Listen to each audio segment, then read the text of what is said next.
How pleased, relieved were you to see Mo Salah sign that contract?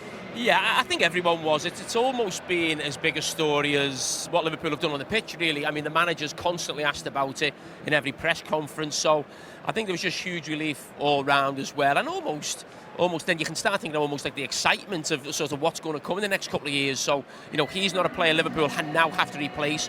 What other areas of the team are Liverpool going to look to strengthen? So what message do you think that does send? We did an interview with Arne Slot a few minutes ago where you talked about what it might mean for potential signings, what it does for the crowd, what it does for rivals like Arsenal who might have been looking for a little window to attack the Premier League themselves. What message does it send to all those different groups?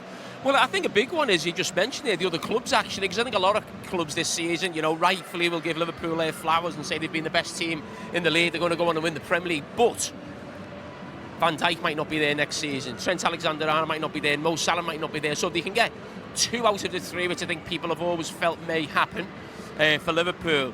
I think then if you're coming up against Liverpool next season, you're thinking, OK, he didn't spend a lot of money in the summer. They're probably going to have a right go this summer, and the 2 best players are staying. So he's obviously having one of the all-time great Premier League seasons, maybe the all-time great Premier League season. But what about right now? In his last 7, just the 2 penalties against Southampton. Why the dip? Or just thinking back to what you said after the cup final, actually, do you look at the others who play up front with it? Yeah, I mean, the season he's having, there's no way you can keep that going every single game to the end of the season. As you said, he's still on course to have a brilliant season. And if you look at the history of Mo Salah, he's never had a bad season, no. But he's always had a spell in every season where he maybe just goes off the boil a little bit, doesn't look quite himself, and then you can't write him off because history tells you he just gets back to scoring goals again, and West Ham are a team he likes to score goals against. What do you think the Mo Salah contract announcement, plus Arsenal's result yesterday, does for the atmosphere inside here today? Does it just lighten the mood a little bit? Yeah, without doubt. I think Liverpool obviously play well, scored a few goals. It'll almost feel like Liverpool have won the league today. I think with Arsenal's result yesterday, it's almost done and dusted. But as I said, the Salah news, sun's out. And Liverpool getting back on track, because Liverpool haven't been themselves as well the last few weeks either. Director of football hat on, looking at the Salah deliberations, all those contract negotiations that have gone on. How much a relief is it at board level, as much as anything, just to have this deal done? I think at board level, one of the best strikers we've ever seen in the Premier League, to keep him for another couple of years. The negotiations, I can imagine at his age, from board level, would have been what it wouldn't have been if he was 27 years of age. It's difficult for them to break their structure to do it, to look at a player who's in his 30s and say, we are going to give him this 2-year extension. Yeah, difficult, but then when you look at the numbers that he's throwing up year in, year out, you're saying to yourself, then we have to keep him, because to replace him, you're going to spend a lot of money, and you're still going to spend a lot of money on the wages of that person anyway, and they're not going to be able to guarantee. Well, you don't know if they're going to guarantee you the goals that he's been guaranteeing Liverpool year in, year out. So from that perspective, I mean, when you look at Mo Salah, he was always very cool about it, because all he was doing was playing his football, scoring the goals, and the more goals he was scoring, the more pressure Liverpool was under. And Roy, you know all about refreshing squads that have been successful, but is it also about making sure that you keep the players in there who have got you to that position as well? Particularly the star players, and no doubt he's a good pro as well in the background, which helps as a great example to all the young players. We see him doing it week in, week out, scoring the goals, the assists. And the difference would be, if you put him in the Arsenal team, Arsenal would win the league this year. That's how special he is. So I'm kind of glad they got the deal done, it really is, because you want the top players playing the Premier League. It was only a matter of time, I think, that they got it agreed.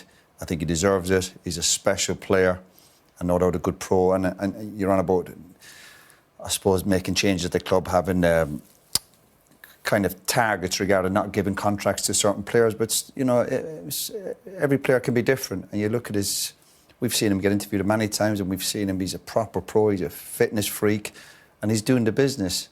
And that's why they had to give him the deal. They just couldn't let him walk out the door on a free. One of the things that he's talked about motivating him are these personal records, and the fact that he's now staying in the Premier League, is contracted to stay until 2027, is that he's chasing down these kind of totals. And you look at maybe Alan Shearer's all-time Premier League goal-scoring record, and, nearly 80 goals looks like a tough target even for Mohamed Salah. But then you look at things like Liverpool's record scorer. That's again a tough target to meet by Ian Rush. Premier League assists looks very beatable. Things like most goal involvements in a season, certainly most assists, most combined goals assists. He's closing in on Les. Yeah, it certainly is. He's still got, is it 7 games to go? And you know, he's got a couple of goals to get and a couple of assists, and he beats that 47 record. You see him doing it, and you know, if that's his motivation, then he'll be looking at all those stats and seeing how close he could get to all of them, and you wouldn't put him past him, because as you said, he's a fitness freak. He looks after himself, and he wants to go out as probably the all-time best striker that's ever worked in this. And some of them stats are real, like Shearer and all these people. Rush were out and out strikers. You still see Salah maybe as a wide player, so to be up there. He describes himself as a winger, yeah. Yeah, so the fact he's up there competing with these players, I'll tell you what a good player he is, and the assistant. And we watch football every week, and the hardest part of football is still scoring goals.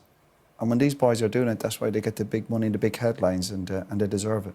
Surely the best player in the Premier League this season. Robbie, Mo Salah, as we mentioned at the top, has signed for another 2 years. It's taken some time. Do you think when you look at it now, everybody sort of played it pretty well from club to player? Yeah, I really do. I really do. I think I was a couple of others were when he kind of talked about I'm more out than in, and, you know, he went to the mixed zone to do an interview and he doesn't normally do that. And maybe that's what they have to do. The most important thing is that he kept doing the business. He kept scoring goals. He kept playing well. We know he's a tremendous professional.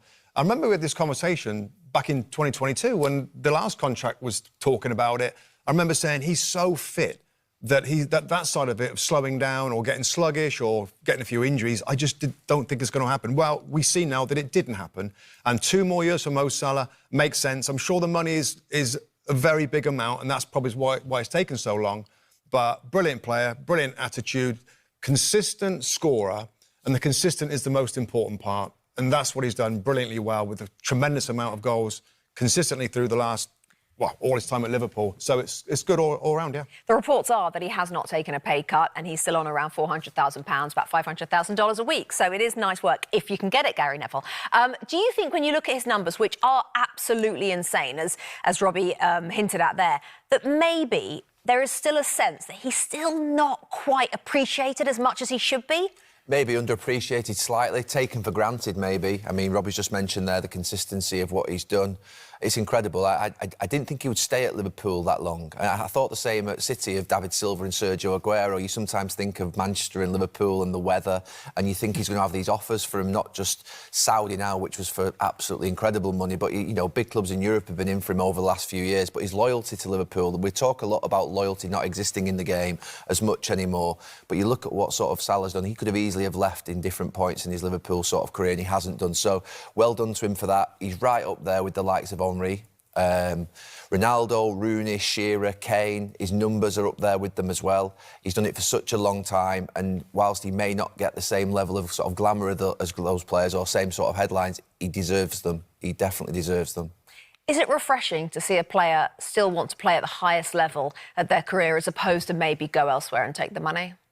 Yeah, it really is, isn't it? It really is, particularly when they're at the peak of their powers. And he still is. At 32 years of age, he's still as good as he's ever been. And I think the extra assist this season has been an addition. And I think we've enjoyed him enjoying giving assists. Remember the moment with Sadio Mane where there was a sense of, like, a bit greedy and stuff like that? And I think he probably said he kind of was. So that's different. And also, we've got to remember the numbers that Gary talks about and the players he's comparing him to. For the most part, they're central strikers. This goal-scoring winger situation is fairly recent, really, maybe in the last decade. Yeah. With Henry, and it's a really important part of football right now, and he's one of the best scoring, almost a striker winger. Yeah, 27 goals and 17 assists so far. Do you think he's a sort of player, because we know how well he treats his body, how he does absolutely everything on and off the field, mainly off the field, to make sure he can be on the field.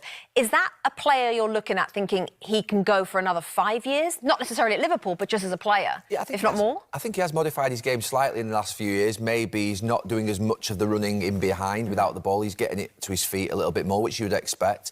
But what the problem is, he's quite predictable when he gets the ball, but the sign of world class is that when you're predictable, you still can't stop him. Nobody can stop him. He still scores, he still assists all the time.